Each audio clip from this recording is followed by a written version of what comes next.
Don't you dare get comfortable in that chair. People like you are a stain on the fabric of this room. You don't belong here." The words, sharp as shattered glass, sliced through the elegant hum of the Metropolitan Legacy Gala. The gentle melody of the string quartet faltered. The clinking of crystal and silver ceased. 100 conversations, whispered over champagne and canapes, died in an instant. Heads swiveled, necks craned. The very air in the grand ballroom, once warm with perfume and ambition, turned cold and thin. And then came the laugh. It wasn't a sound of joy. It was high-pitched, metallic, and engineered to inflict maximum damage. Saraphina Vanderbilt, draped in a gown the color of fresh blood, leaned over the back of her chair, her smile a predatory slash of red lipstick. A baccarat crystal flute, glittering with vintage Dom Perignon, was clenched in her manicured fingers. She was the heiress to a dynasty built on steel and shadows, a woman whose cruelty was as legendary as her family's fortune. Without a flicker of hesitation, she inverted the glass. A torrent of pale gold champagne cascaded downward, a liquid waterfall catching the 1,000 fractured lights of the chandelier before it met its target. It slammed into the meticulously styled hair of the woman seated below, a deluge of cold, sticky effervescence. It soaked her scalp in an instant, dripping past her temples, tracing humiliating trails down her jawline, and streaking her custom-made emerald green gown with dark, spreading stains. The dress, a symbol of new life and new money, was now branded with old-world contempt. The sound of the liquid striking fabric, of the fizzing bubbles dying against silk, was obscenely loud in the sudden, suffocating silence of the hall. A collective gasp rippled through the room, a wave of shock and morbid delight. A few muffled snickers broke through the tension, quickly suppressed.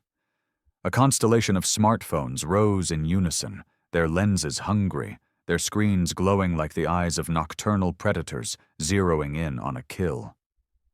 The wife of a disgraced senator covered her mouth with a diamond-encrusted hand, her horror a perfect performance.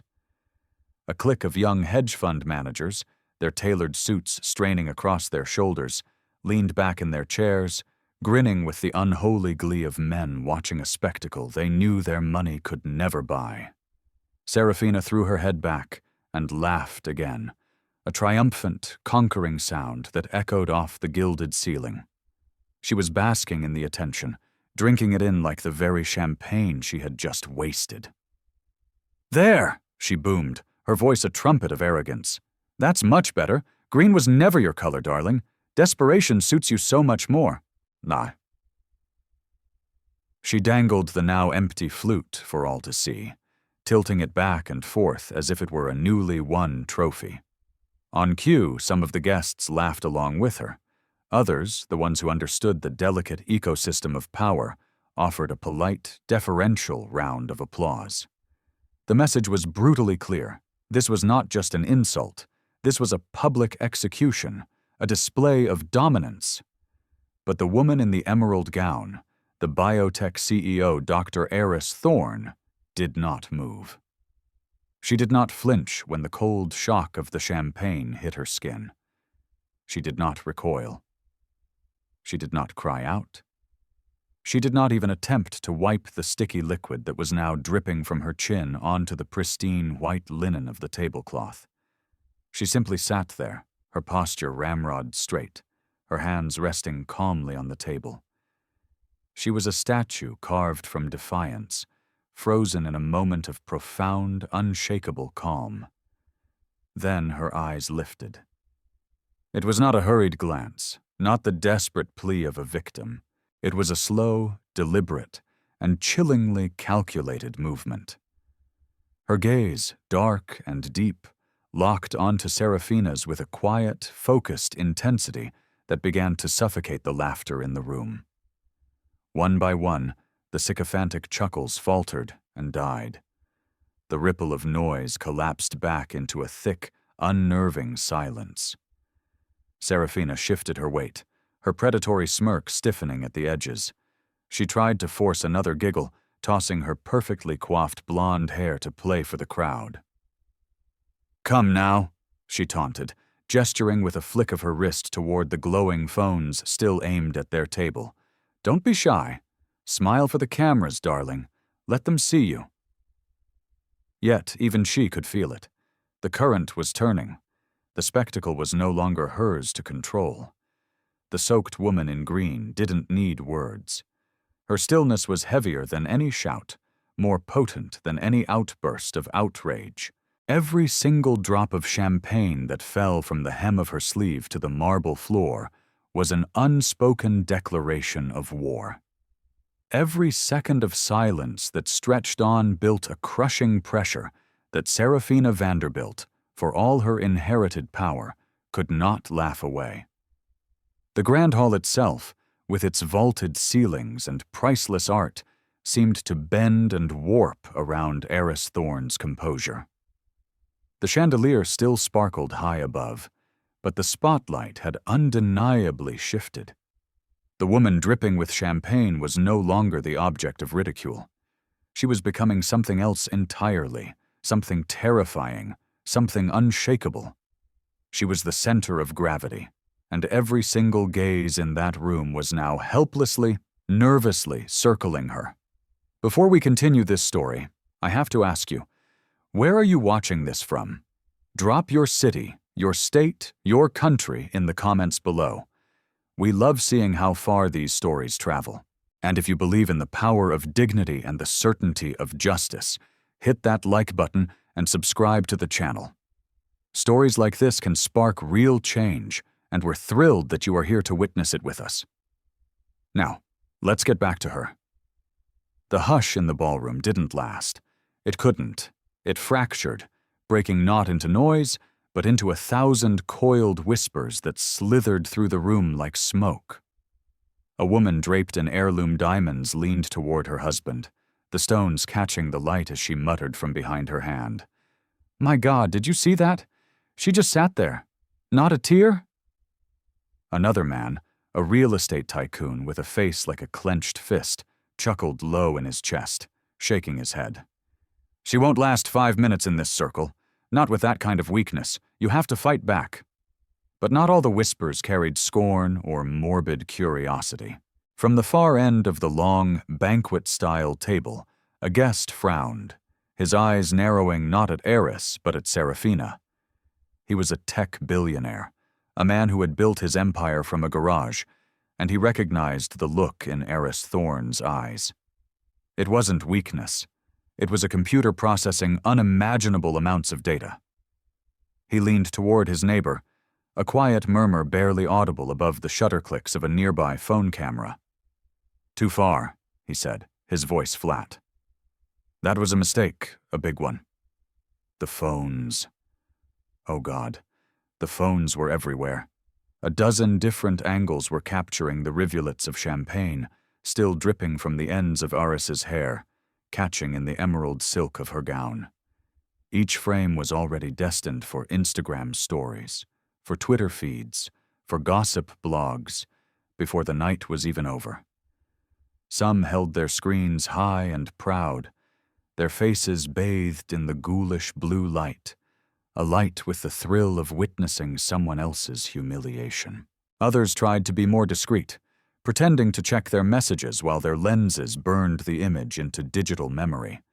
And then, the laughter rolled back, scattered at first, then gaining momentum like a dirty tide.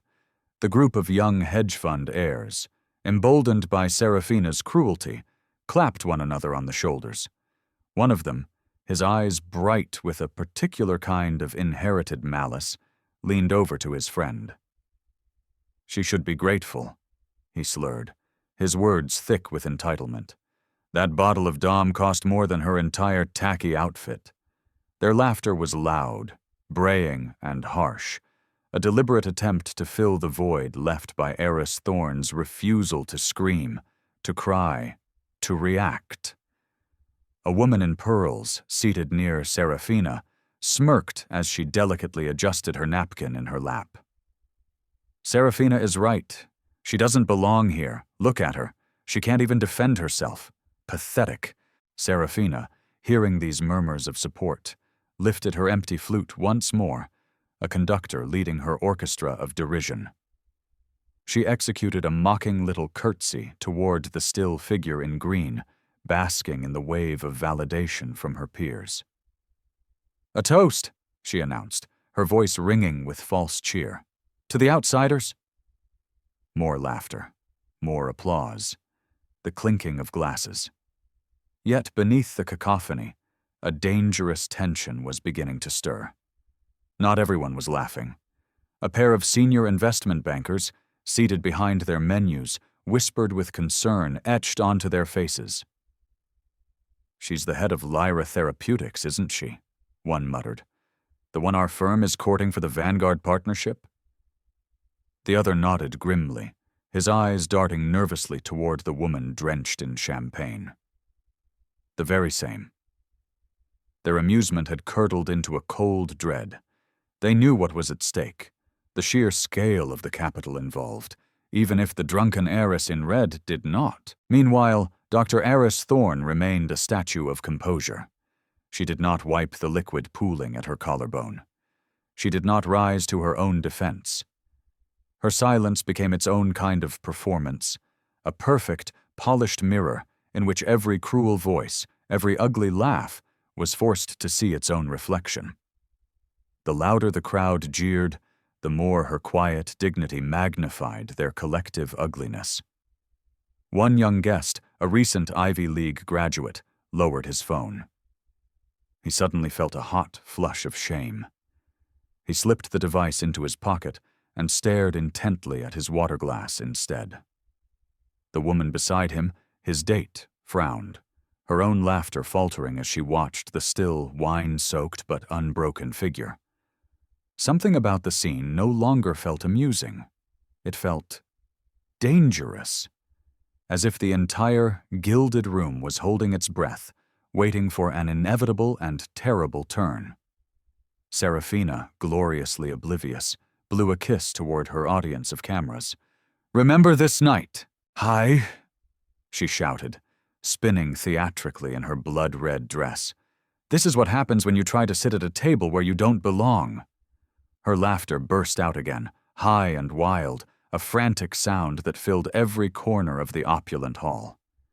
But in the quiet space beneath that laughter, in the charged pause between the gasps and the claps, eyes were beginning to shift. The balance was changing. Not everyone was laughing anymore. Not everyone was blind to what was about to come. And at the center of it all, champagne dripping steadily, rhythmically, onto the priceless marble floor, Dr. Aerys Thorne waited. Her gaze had never wavered. Her war had already begun. The champagne dripped down her temple, slid past her cheek like a cold tear, and vanished into the emerald folds of her gown. Still, she sat with her back straight, her hands resting lightly on the table as if nothing more than a minor spill had occurred. Around her, the room hummed with a nervous, crackling energy. Laughter that was now too loud to be genuine, whispers that were too sharp to be casual, the clinking of glasses now used to mask a growing unease. But when her eyes lifted again, the noise seemed to dim, to recede into the background. She looked first at the empty flute in Saraphina's hand, the weapon that had been turned into a trophy. Then she raised her gaze higher, letting it settle on the face of the woman in red. The self-satisfied smirk on Saraphina's lips faltered. It was only for a fraction of a second, a barely perceptible flicker, but in that moment of stillness, the watchful crowd caught it. Aerys Thorne's stare was deliberate, unhurried, and it pierced through the layers of arrogance and entitlement like a surgeon's scalpel. She didn't need to speak. The silence wrapped around her like a suit of armor, and the sheer weight of it pressed down on the room. Her composure became the loudest thing in the hall, A ripple of profound discomfort spread through the onlookers. One guest shifted in his chair, suddenly acutely aware of how loud and ugly his own laughter had sounded just a moment ago. Another lowered her phone, a flush of shame coloring her cheeks at having been caught recording such a cruel act. The cameras were still pointed in her direction, but their owners were no longer certain they wanted proof of what they were witnessing. A spectacle of humiliation had somehow transformed into a masterclass in power. Saraphina tossed her hair, forcing a brittle, fragile laugh. "What? No comeback? Cat got your tongue?" She sneered, but her voice cracked just slightly at the edges. She leaned closer, waving her empty glass in a gesture of mock triumph. "You should honestly thank me. No stylist in the world could ever make you stand out like this." Her cruelty met only a wall of silence. And then, slowly, Aerys blinked. It was one single, measured blink, her long lashes heavy with champagne. When her eyes opened again, they were calm, cold, and utterly unflinching. It was the look of someone who had already calculated every possible outcome, run every simulation, and had already decided the final result. It was the look of someone who held the power to end this entire charade with a single thought. Saraphina felt it. A cold chill ran down her spine. She took an involuntary step back, just a half step, but it was enough. Those watching noticed. The whispers stirred again, this time with a different quality. "Did you see that?" someone whispered.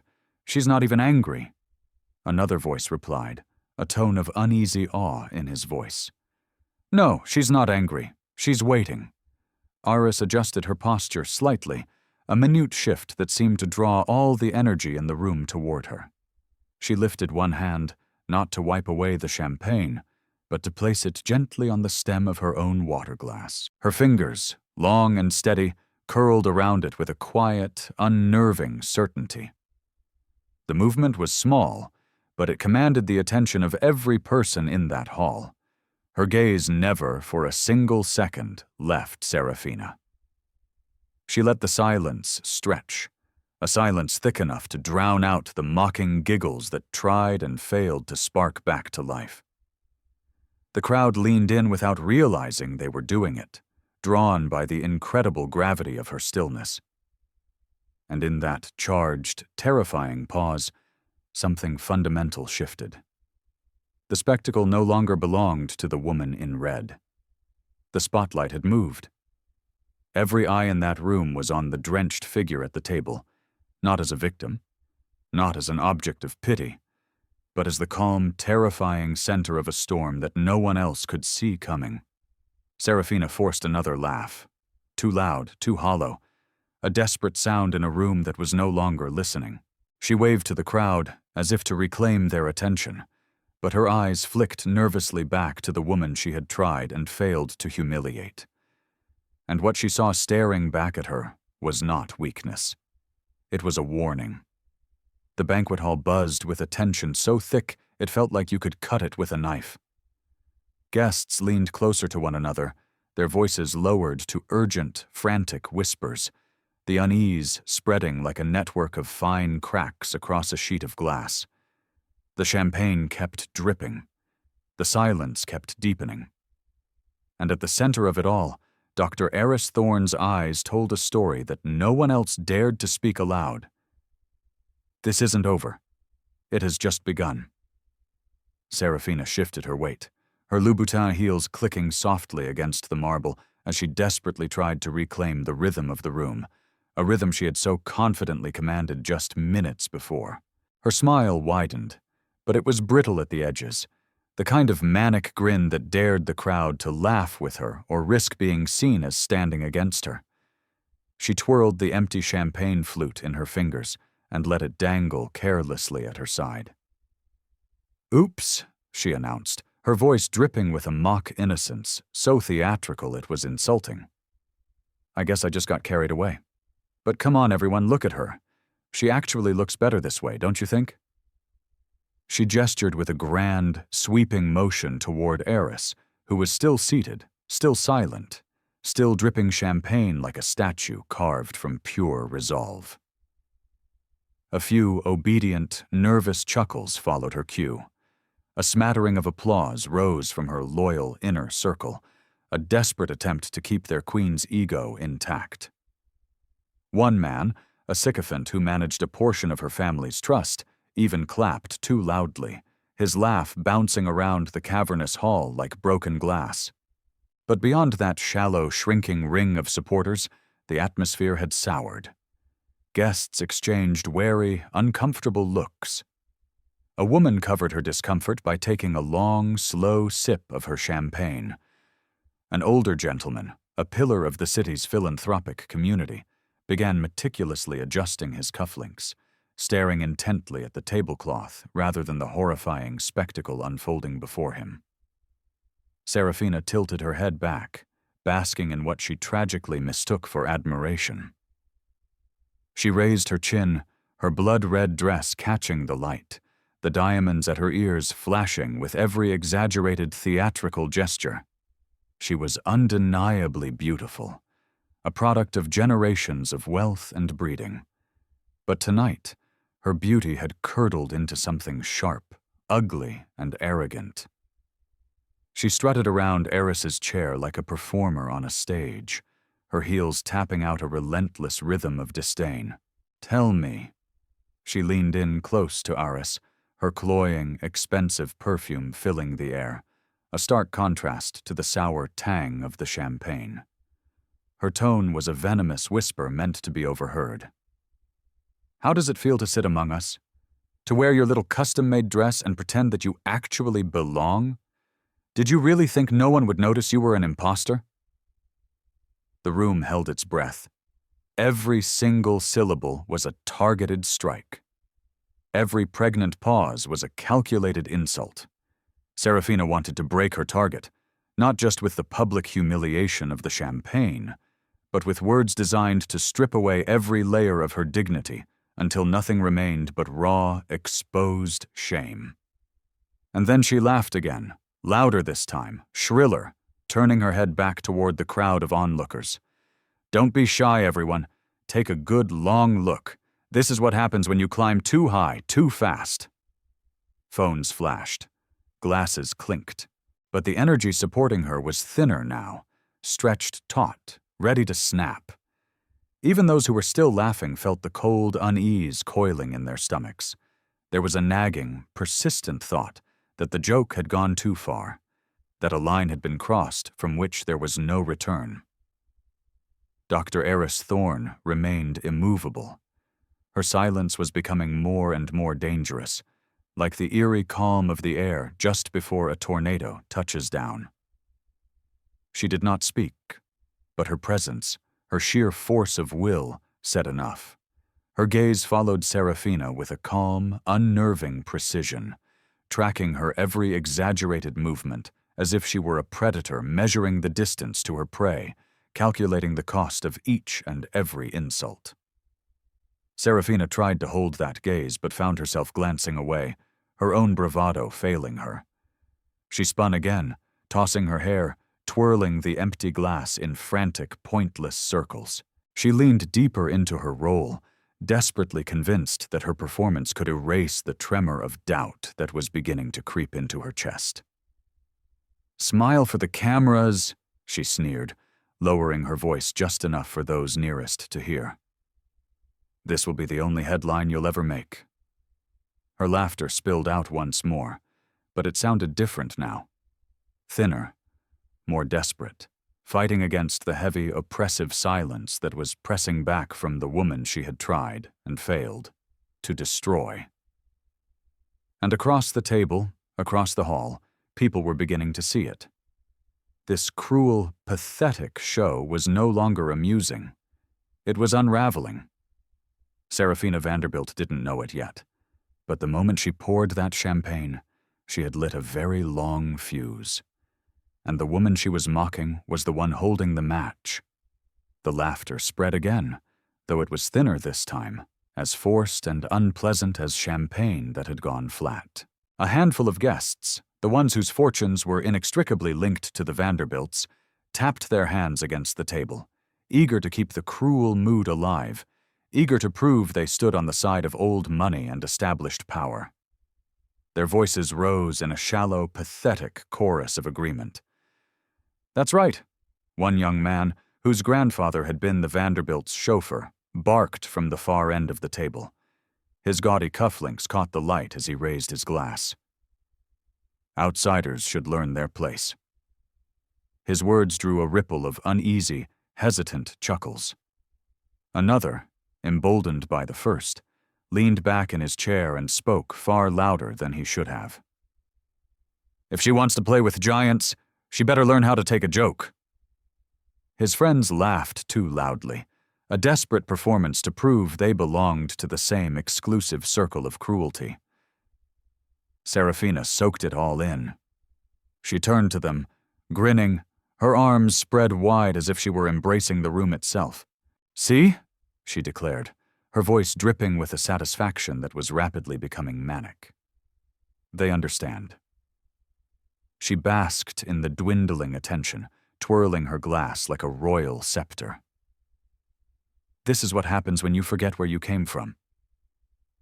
But cracks were forming in her carefully constructed reality. Not everyone was laughing.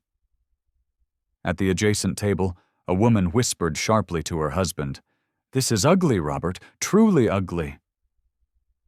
He just cleared his throat and glanced away, unwilling to meet her eyes, unwilling to challenge the power in the room.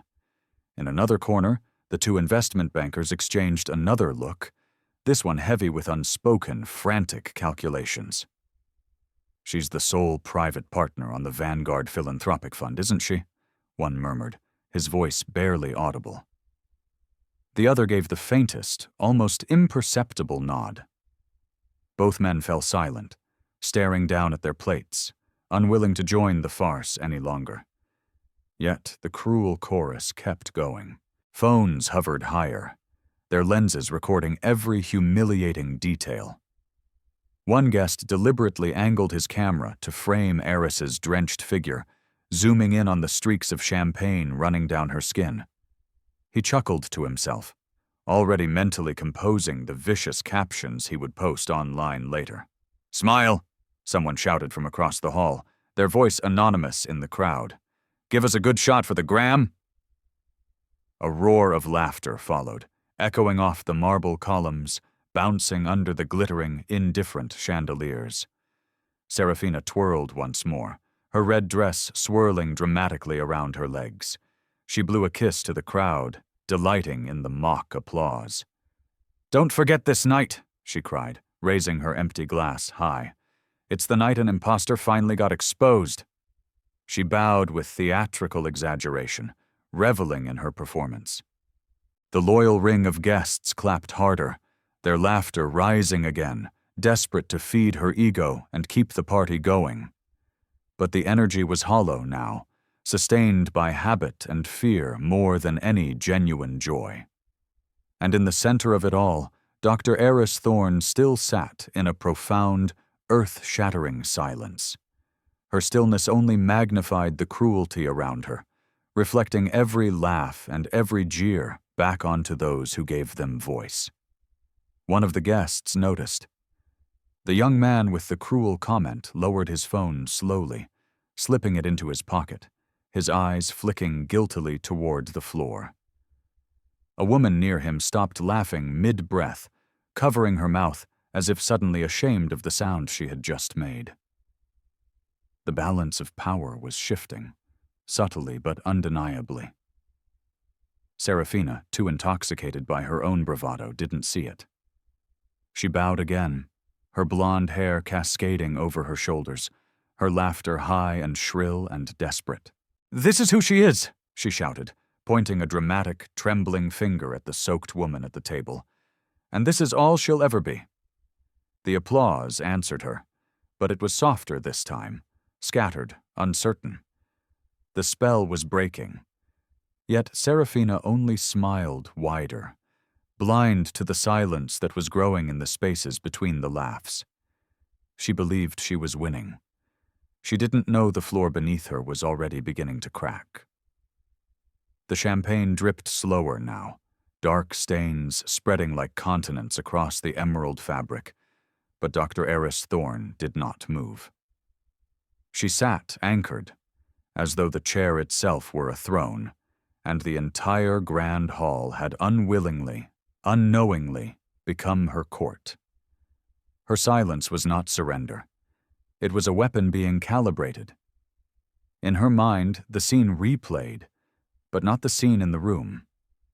She saw the sterile boardroom from that very morning, the crisp slide of legal documents across a polished mahogany table, the looping scroll of her signature next to the Vanderbilt family crest, the press release, drafted but not yet published, celebrating the landmark partnership. And the numbers that stretched into the billions, 3.8 billion to be exact. A philanthropic fund designed to salvage the Vanderbilt's tarnished public image, a partnership celebrated by the financial press as unshakable. And now, within the span of a single hour, her so-called partner's sister had turned that alliance into a grotesque spectacle of public humiliation. Saraphina laughed again, tossing her hair, clinging to the sound of her own arrogance as if it were a life raft. "What's wrong?" she mocked, leaning in close enough for her cloying perfume to clash with the sour tang of champagne. "Cat got your tongue? I thought these powerful new money women always had something to say." Aerys's eyes didn't flicker. She studied her tormentor with an unnerving, analytical calm, her gaze slow and deliberate. She wasn't looking at the spilled champagne. She wasn't looking at the jeering crowd. She was looking at the arrogance itself, measuring it, weighing it, and deciding its exact cost. "You think this is power?" The thought was a whisper of ice in the silent furnace of her mind. A glass, a laugh, a crowd of sycophants eager to clap for cruelty. You are children playing with toys. Real power doesn't need an audience. Real power changes the numbers that built this room. Real power rewrites the contracts your family clings to for its very survival. The din of voices around her blurred into a dull, meaningless hum. Every insult, every laugh, every whispered comment merged into a single, irrelevant background noise. All she could hear clearly was the echo of her own resolve. She had come from nothing, from the cracked pavements of Oakland, raised by a grandmother who worked 3 jobs and taught her that dignity was the only currency that could never be stolen. She had fought for every grant, every patent, every round of funding that built her company, Lyra Therapeutics, into a global titan. She had faced down boardrooms of hostile old men who looked at her with the same dismissal as the woman in red. She had survived. She had conquered. This was nothing. She placed one hand flat on the table, steady, firm. The gesture was small, but it commanded attention. A few nearby guests glanced down, sensing a shift, a change in the atmospheric pressure, but unable to name it. Her other hand moved with equal care, lifting the folded linen napkin from her lap. She dabbed gently at her jawline, removing a single line of champagne without hurry, without distress. It was not a gesture of weakness. It was a gesture of absolute control. Saraphina smirked, seeing only what she wanted to see. "Finally, cleaning yourself up, are we? About time?" Her words were loud, meant to be heard across the room, but they stumbled in the air, brittle and weak against the profound silence that followed Aerys's calm, deliberate movements. Inside Aerys's mind, the final calculation was made. The decision crystallized. Every insult, every laugh, every single drop of champagne sliding down her skin was tallied, converted into a numerical value on a balance sheet of consequence. The sum was clear. $3.8 billion, erased with a single word. Her eyes rose once more, meeting Saraphina's gaze directly. It was not a glare, not even defiance. It was certainty, the kind of cold, hard certainty that unsettled even the most reckless and arrogant of souls. Across the hall, a few guests shifted uneasily in their chairs. They couldn't explain it, but they felt it. The gathering storm behind those calm, dark eyes, the terrifying inevitability of the consequence that was about to be unleashed. Saraphina faltered again, just for a second. She raised her chin higher, trying to smother the seed of doubt with another forced laugh. But the crack in her facade had already appeared. And in the silent, charged space between them, Dr. Aerys Thorne thought only one thing. Your family believes they poured champagne on me. They don't see that I'm about to pour their entire future down the drain. The napkin slid back onto the table, folded with meticulous care, as though the stain upon it meant nothing at all. Dr. Aerys Thorne's hands returned to their stillness. Her gaze swept the hall, not hurried, not seeking sympathy, but merely observing. She was an anthropologist studying the bizarre, self-destructive rituals of a dying tribe. Each guest felt the weight of her eyes as they passed over them. Some averted their faces, suddenly fascinated by the pattern on their plates. Others pretended to take a sip of champagne, hiding behind their glasses. The air grew dense, fragile, every sound. A cough, a scraped chair, sharp and loud against the silence, she commanded. Saraphina, a predator sensing her prey was not behaving as expected, mistook that quiet for victory. She strutted closer, her heels striking the marble with a deliberate, rhythmic click. There it is, she announced loudly, turning to the crowd as if delivering the final line of a play. The silence of someone who knows, deep down, that she doesn't belong. A few loyalists clapped on cue. A nervous, hesitant ripple of laughter followed. But it died quickly. The CEO remained unbothered, an island of calm in a sea of unease. Her stillness was no longer defensive. It was strategic. It was the coiled quiet of a viper before it strikes. She reached for her phone, which had been lying face down on the table. The screen lit up her palm with a soft, ethereal glow. Her fingers moved with an unhurried, terrifying precision, tapping once, twice. She lifted the phone to her ear. The shift in the room was immediate and seismic.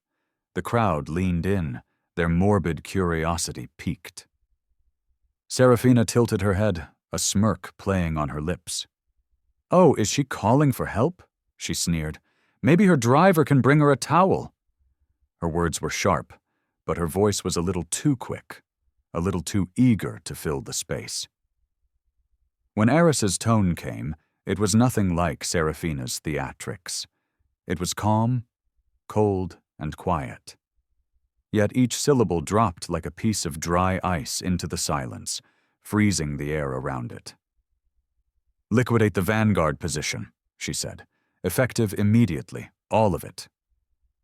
A hush fell over the room that was heavier, deeper, and more absolute than before.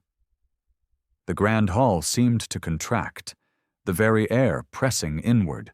Even the string quartet in the far corner, who had been nervously waiting for a cue, stumbled in their silent preparations, their bows faltering against the strings. Conversations froze mid-whisper, eyes widened. Glances darted from person to person, seeking confirmation of what they thought they had just heard. She ended the call without flourish, without a dramatic snap of her phone. She simply set it down beside her plate as though it were a piece of silverware, an afterthought. Then she folded her hands once more, her posture steady, her eyes fixed forward. Saraphina blinked, her laugh caught in her throat. What did she say?" she asked, forcing another chuckle, but it rang hollow, a dead sound in a dead room. No one answered her. The crowd's focus had shifted entirely. They no longer looked at the woman in red. Their eyes, wide with a dawning horror, were now clinging to the drenched figure at the table, the one who had spoken just 7 words and, in doing so, had shifted the tectonic plates of power beneath their very feet. A man at the far end of the table, one of the investment bankers, pulled out his own phone, his fingers scrolling frantically. The color drained from his face. He nudged his neighbor, whispering urgently, his words lost in the growing buzz. Another guest's screen lit up, displaying a flashing red alert from a financial terminal. The whispers grew faster, sharper, a panicked hiss spreading through the room. She can't mean the deal. The Vanguard Philanthropic Fund. Today's deal? It was a $3.8 billion partnership. Saraphina's smile wavered, then cracked. She tried to wave her empty glass again, to reclaim her command of the room. She's bluffing, she scoffed, but her eyes flickered nervously, betraying a deep, sudden doubt. Dr. Aerys Thorne said nothing more. She didn't need to. Her silence was louder than any declaration. The weight of what she had just done began to settle across the hall like volcanic ash after an eruption, choking the air, covering everything in a fine gray dust of consequence. Saraphina laughed one last time. It was a loud, strained, desperate sound. But fewer people joined in this time. The performance was unraveling, and she was the only one who didn't realize how completely, how irrevocably, she had lost control. At the center of it all, soaked in champagne yet utterly untouchable, Dr. Aerys Thorne sat in perfect composure, her silence now a verdict that had already been delivered. The seconds stretched long, each one a lifetime, every eye in the room darting between the immovable woman in green and the unraveling woman in red. The low buzz of whispers grew into a frantic rumble, words colliding, scattering, rising again in panicked crests. Somewhere near the back, a phone chimed with a stock alert, a sharp, piercing sound. Another followed, and then another, a cascade of digital alarms sounding the death knell of the Vanderbilt's last hope. The first man to glance at his screen went pale, a sickly, ghostly white. "Oh my God," he muttered, his fingers trembling as he scrolled through the breaking news. "It's real. She's pulling out. The Vanguard Fund is being liquidated." His neighbor leaned over, his eyes widening in disbelief at the numbers flashing in stark red across the display. One by one, screens lit up around the room like a sudden spreading contagion. Notifications from Bloomberg, from the Wall Street Journal, from Reuters, spread like wildfire. The contract, the investment, the billions gone in an instant. The headlines weren't even written yet, but the financial tremors were already shaking the foundations of the grand hall. A woman in a Chanel gown clutched her husband's arm, her perfectly manicured nails digging into his sleeve. She couldn't have... The words trailed off into a haze of disbelief. "She did," he whispered back, his voice raw with a mixture of terror and awe. $3.8 billion, wiped clean, with a single phone call. The string quartet had stopped playing altogether. Their bows hung frozen above the strings, its members waiting for a permission to continue that would never come. The only rhythm left in the room was the frantic clicking of Saraphina's heels on the marble as she paced back and forth, her smile now a grotesque, cracking mask of denial. "She's bluffing," she insisted, her voice louder now, desperate, pleading with the room to believe her over the evidence on their own screens. "This is a party trick.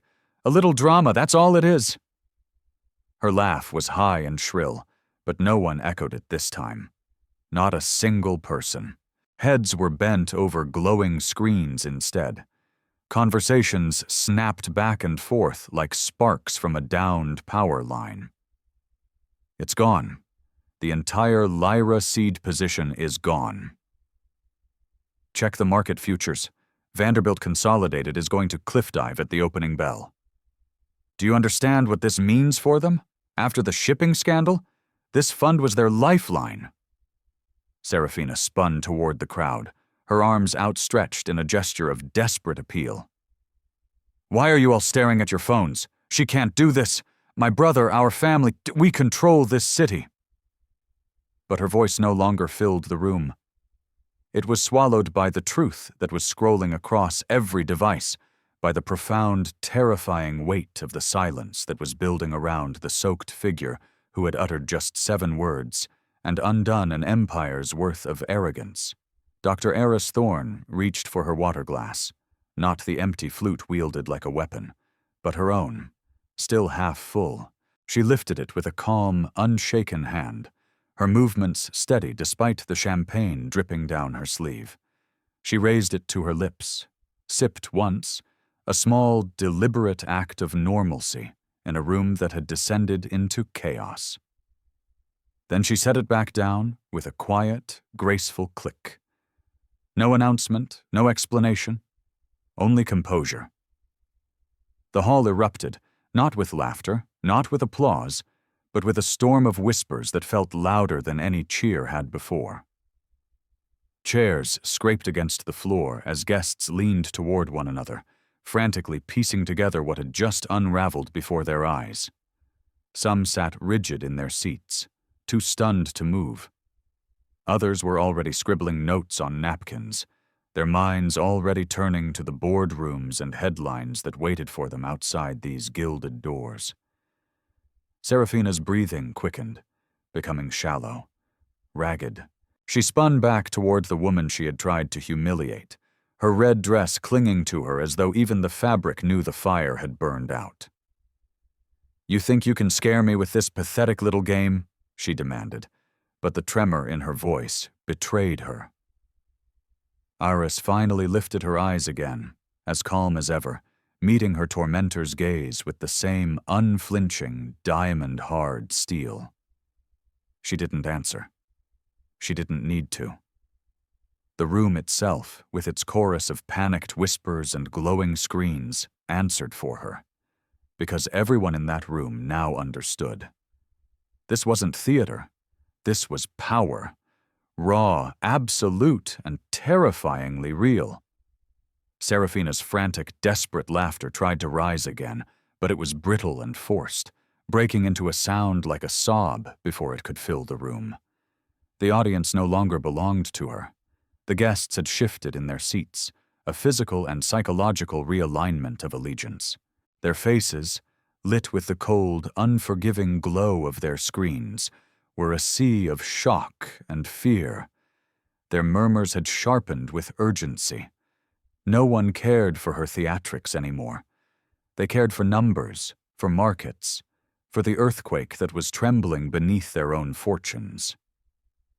One man near the head of the table, a rival of the Vanderbilt family, barked into his phone, his voice trembling with a mixture of panic and predatory glee.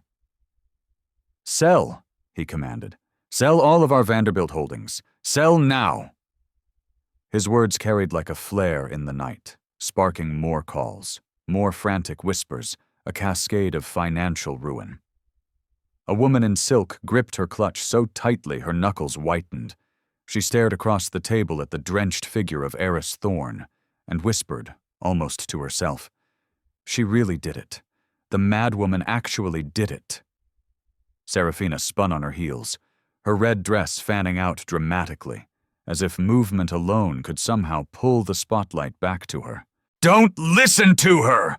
she shouted, her voice ragged, but her words rang hollow, swallowed by the rising storm of panic she had unleashed. "She can't. She doesn't have the power. My brother, our family." But the crowd wasn't listening to her anymore. They had seen enough. They had heard enough. The profound silence of Dr. Aerys Thorne had spoken louder and with more authority than her rival's shrill, pathetic protests. Aerys, still seated, adjusted her posture with an effortless grace. She placed her hands flat against the linen tablecloth, her fingers relaxed, her eyes scanning the hall as though she were a general surveying a battlefield after a decisive victory. The champagne stains on her dress glistened in the light, But they no longer looked like marks of humiliation. They looked like battle scars. They looked like a crown painted in liquid gold. One guest, the tech billionaire from earlier, dared to speak the truth aloud. "She owns the floor now." His voice was low, but heads around him nodded in solemn agreement. It was undeniable. Saraphina's mask finally cracked, shattering completely. She turned back toward Aerys, her voice trembling beneath the crushing weight of her fury. "Do you have any idea who I am?" she spat, her words brittle and sharp. "Do you know what family I come from?" Aerys lifted her gaze, unhurried, as if waking from a long thought. For the first time since the phone call, she spoke again. Her tone was calm, clear, and it cut through the air like a blade of obsidian. "I don't need to know who you are," she said. "What matters is who you'll be after tonight." The line fell with the heavy, final thud of a guillotine across the banquet hall. Guests exhaled sharply, some gasping, others nodding as though they had been waiting for her to speak those very words. The sentence was measured, not loud, yet it echoed with more force than any of Saraphina's screams. Saraphina Vanderbilt staggered a step back, clutching her empty glass so tightly it was a wonder it didn't shatter in her hand. Her eyes, wide with a dawning horror, betrayed the fear she could no longer hide. She tried to laugh it off, to twirl again, to resurrect the performance. But her movements were jerky and uncoordinated. The performance was over, and she knew it. Meanwhile, Aerys Thorne's silence returned, heavier and more profound than before. She had given them only one sentence, yet it was enough to fracture the night into a clear before and after. Around the room, guests whispered furiously, their voices weaving a new narrative, not of humiliation, but of a brutal, swift, and legendary reckoning. The champagne on her skin glistened like firelight. The room, unconsciously, had bowed to her presence. And as she sat there, still as stone, Saraphina finally realized something she had never believed possible. Her laughter, her name, her entire world, it had lost all of its power. The red-dressed Aerys stood frozen, her chest rising and falling too fast, her smirk stretched thin and taut across trembling lips. Around her, the grand banquet no longer resembled a celebration. It felt like a tribunal, and every eye had turned not toward her, the accuser, but toward the woman she had tried to drown in champagne. Dr. Aerys Thorne leaned back slightly in her chair. It was not the slouch of weariness, but the relaxed recline of a queen who is utterly, completely comfortable on her throne. The champagne stains, once meant as marks of ridicule, now clung to her dress like medals of defiance. Each drop that touched the marble floor below seemed to echo louder than the forced, ugly laughter of minutes ago. The phones were still raised, but their purpose had changed. They were no longer recording a humiliation. They were documenting a legend. Guests whispered into their devices, sending frantic messages, their lenses framing Aerys not as a victim, but as a force of nature, immortalizing the exact moment the balance of power in their world had shifted forever. One man, a grizzled old money patriarch, whispered to his wife, "We're watching history being made." She nodded slowly, her eyes never leaving the drenched, magnificent woman in green. Saraphina tried one last, desperate gambit. "You all know my family," she pleaded, her voice cracking, too shrill, too frantic. "You all know my brother. We built this city.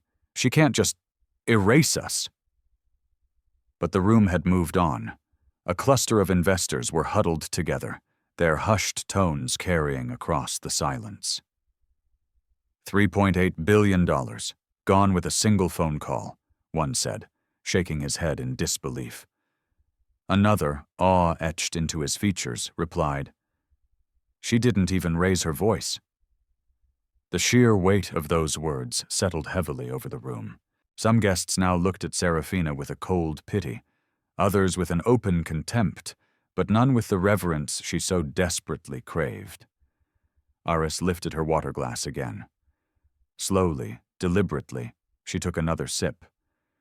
The motion was unhurried, a quiet act of defiance that declared she owned not just her own dignity, but the entire room, and everyone in it. The simple act drowned out every one of Saraphina's frantic protests, every nervous laugh that tried to bubble up. And then she set the glass down with a soft, final click against the table. That sound carried more authority than all of Saraphina's shouting. Finally, Aerys spoke, her voice calm, steady, the kind of tone that carried further than any scream. "This room," she began, "celebrates wealth, power, and legacy. But you are all mistaken about what those things are. They aren't inherited in a trust fund or displayed in a glass of champagne. They are built, they are earned, and they are protected." Her words slid through the crowd like an electric current. Heads tilted forward, listening, absorbing. Phones recorded with a renewed, desperate urgency. Saraphina stiffened, her face flushing a blotchy red against the golden glow of the chandeliers. Aerys continued, never raising her volume, yet each word struck harder than the last. "Tonight you tried to humiliate me. You tried to tell me I don't belong. But what you've actually done is remind every single person in this room that true power is not about spectacle. It's about consequence." A silence heavier than marble settled over the hall.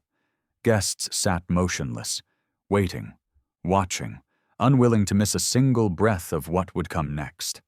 Saraphina clutched her empty flute like a shield, her knuckles white, her eyes darting wildly around the room, searching for someone, anyone, to rescue her from the silence that had turned against her. But no one moved. No one spoke for her. All they saw now was the woman seated in green, drenched but unshaken, her calm, formidable presence making the grand hall itself feel like it had bent to her will. And in that silence, it became brutally, undeniably clear. Saraphina wasn't in control anymore. She was just a girl in a red dress, standing in the ruins of her own arrogance, while Dr. Aerys Thorne sat, composed and untouchable, in the unshakable center of real power.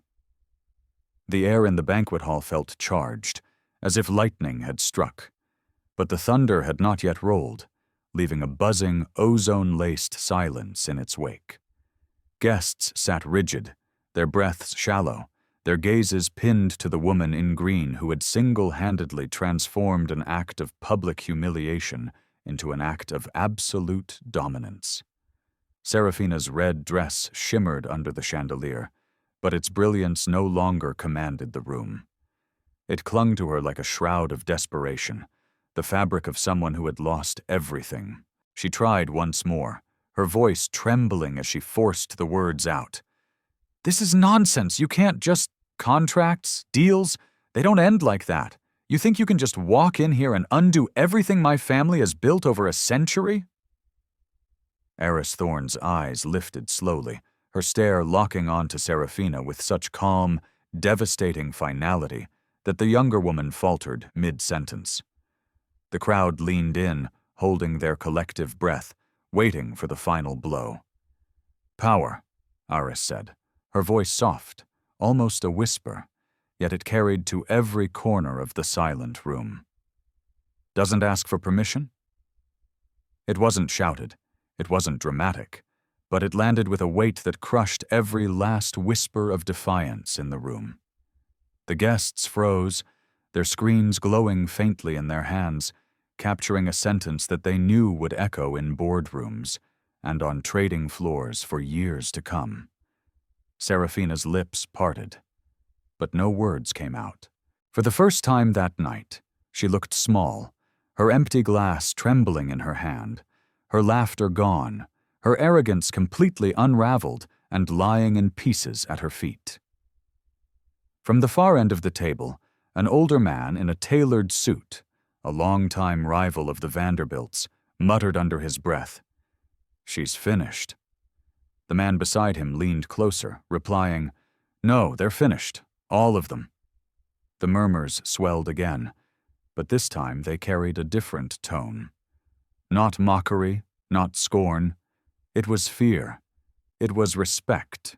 It was awe. The tide had not just turned. It had become a tsunami, and everyone in the room knew it. Aerys adjusted her posture, champagne still dripping faintly from the hem of her dress, and rested her chin lightly against her hand. She didn't need to speak further.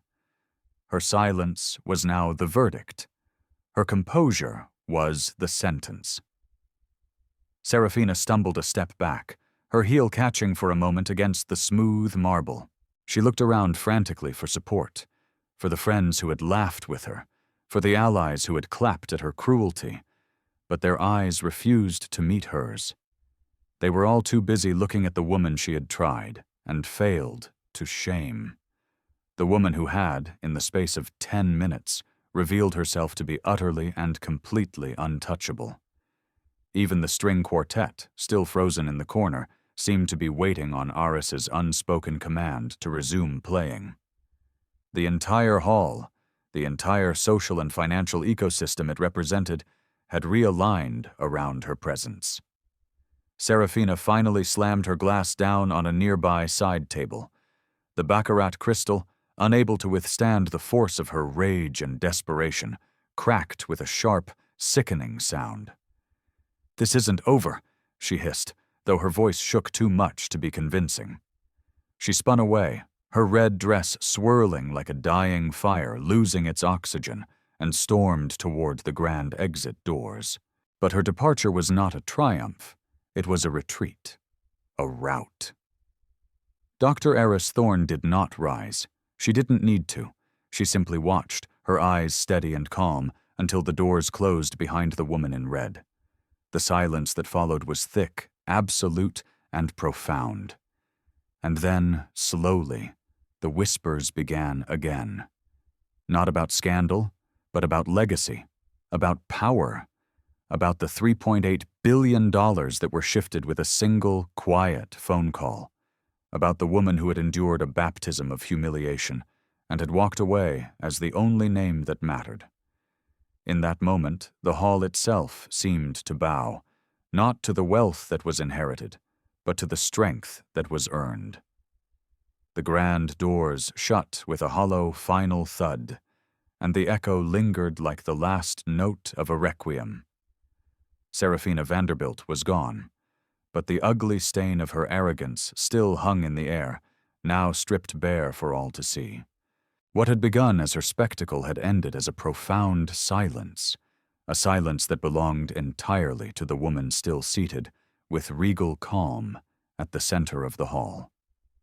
Dr. Aerys Thorne lifted her water glass one final time.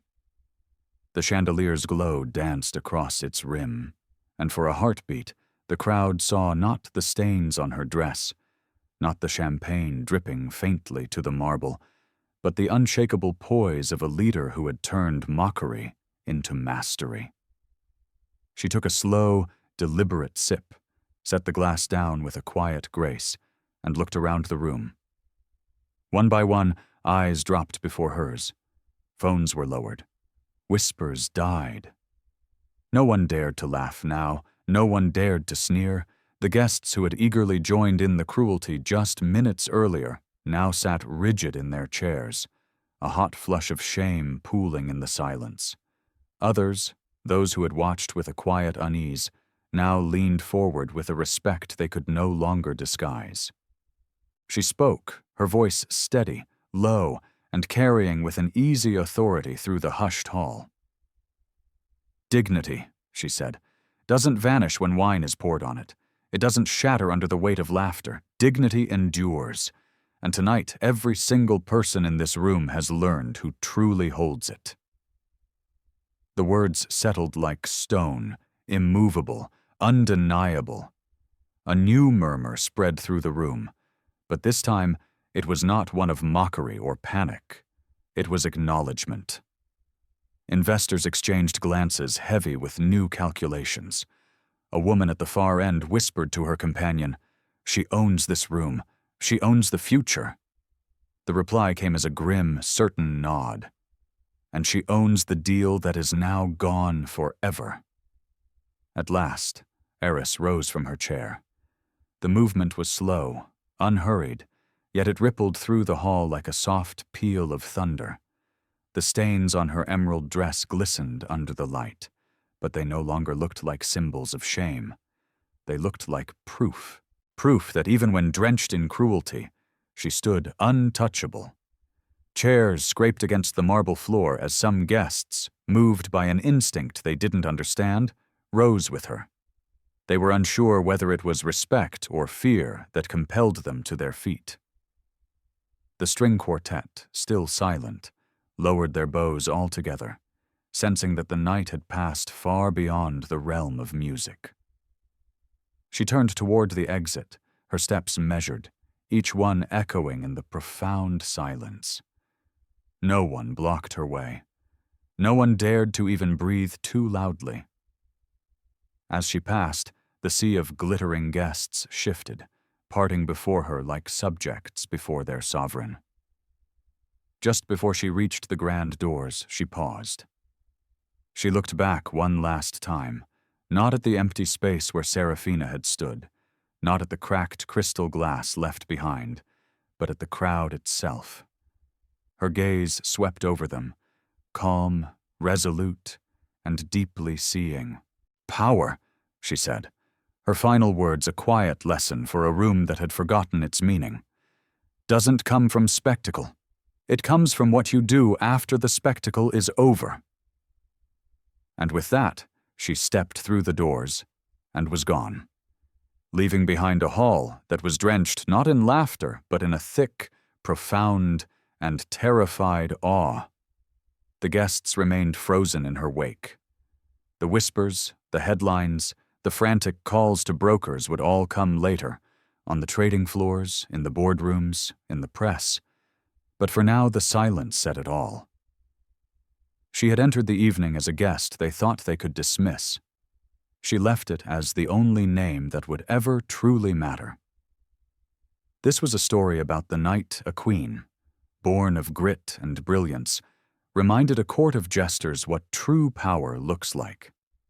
If this story resonated with you, if it stirred something inside you, share it with someone who needs to be reminded of their own strength. Don't forget to subscribe and hit that notification bell, because we bring you stories of quiet strength and loud impact every single week. Until next time, remember your worth, and never ever let anyone pour wine on your crown.